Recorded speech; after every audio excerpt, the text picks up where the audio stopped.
Carhirig, and welcome, Minister, and want to very much welcome this piece of legislation. Congratulate the proposers on it, which the Labour Party are happy to support. I suppose I have a history with individual education plans. I mean, in my former life as a school teacher, we used to be delighted to get to the point of an individual education plan, because in order to get the resources, it was a bit of a struggle, I thought, in a particularly disadvantaged part of Dublin. And we used to be forced, Minister, in order to get a psychological assessment, because we couldn't get them from NEPS, because the level of need in our school, the numbers that we had didn't justify the number of psychological assessments that we needed. The parents themselves didn't have the resources to go privately, and we used to have to go to St Vincent de Paul to pay for them, and we used to have to ask Citibank to pay for them.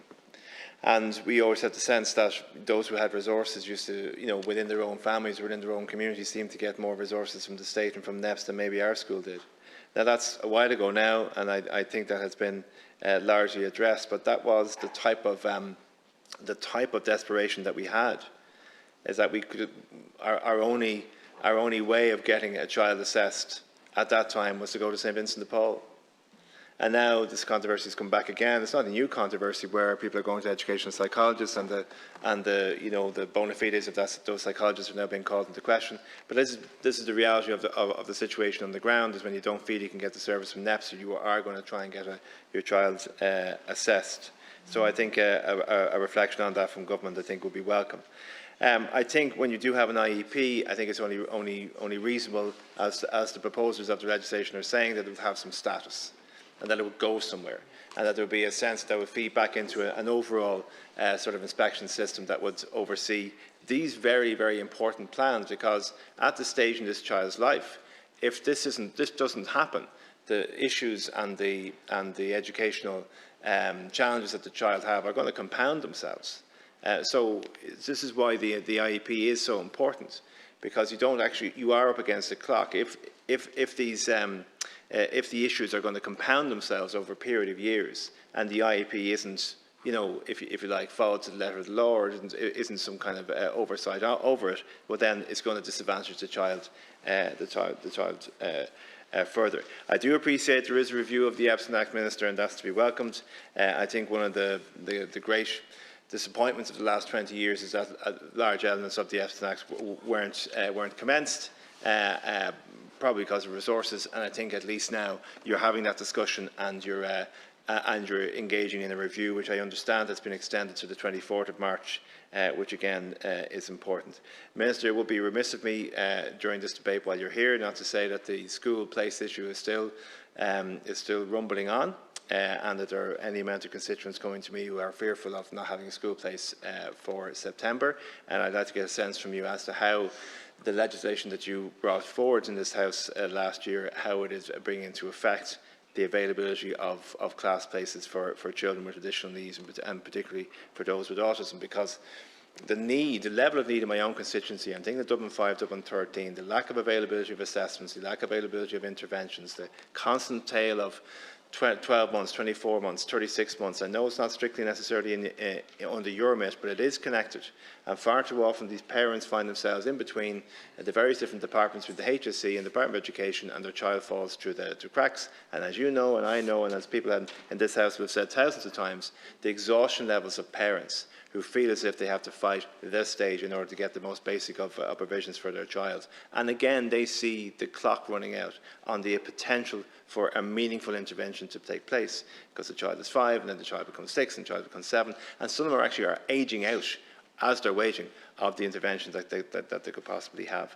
I also want to raise with you the controversy this week about the 58 schools. Many of those schools are going to be depending on those building programmes in order to facilitate new units within their schools, I'm assuming.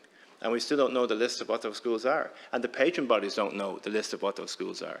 They have gotten individual letters, but we still don't know what the list of those schools are. So I only assume that those building projects are going to affect children with additional needs, and also the availability of units, special education units within those schools.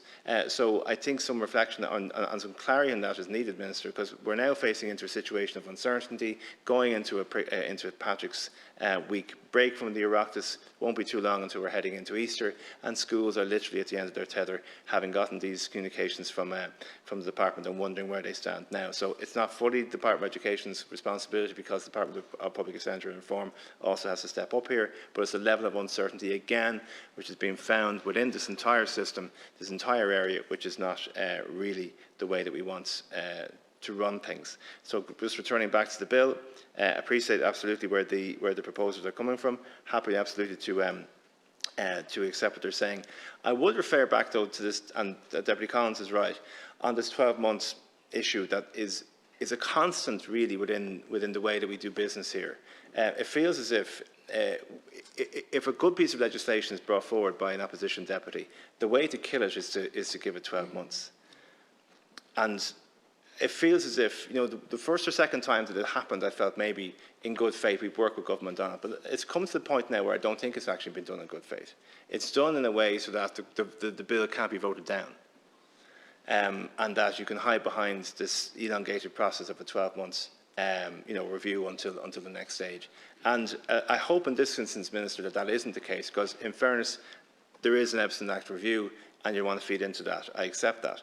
But however, it has become a well-known tactic within these houses that either be it a motion, you just don't oppose it and it becomes meaningless, or if it's a piece of legislation, you review it in 12 months' time, and it takes the sting out of it, if you like, because you're not necessarily opposing it or voting it down, but it has the same effect of it not actually making any difference. And it does lead to opposition members like myself and others wondering what the point is of bringing forward well-meaning, well-crafted, constitutionally robust, if you like, piece of legislation that will make a difference in people's lives. And government's response is, well, we'll come back to it in 12 months' time. And in my experience, with your department, not with you, Minister, but with the other Minister, when I had a piece of legislation, I was told to wait 12 months. The 12 months made no difference. It was actually a tactic. And I'm referring there to the admissions bill. So anyway, Minister, with those points, in relation to the importance of the issue, in relation to the 58 schools which are absolutely going to affect additional needs in this area, the fact that school places are still a problem, I think we're going to return to that again and again and again. But, Minister, you want 12 months. I hope you're doing it for the right reasons, because unfortunately the suspicion levels on this side of the House have grown as to this being a tactic from government just to delay things and not to accept the well-meaning intentions of the deputies across the House.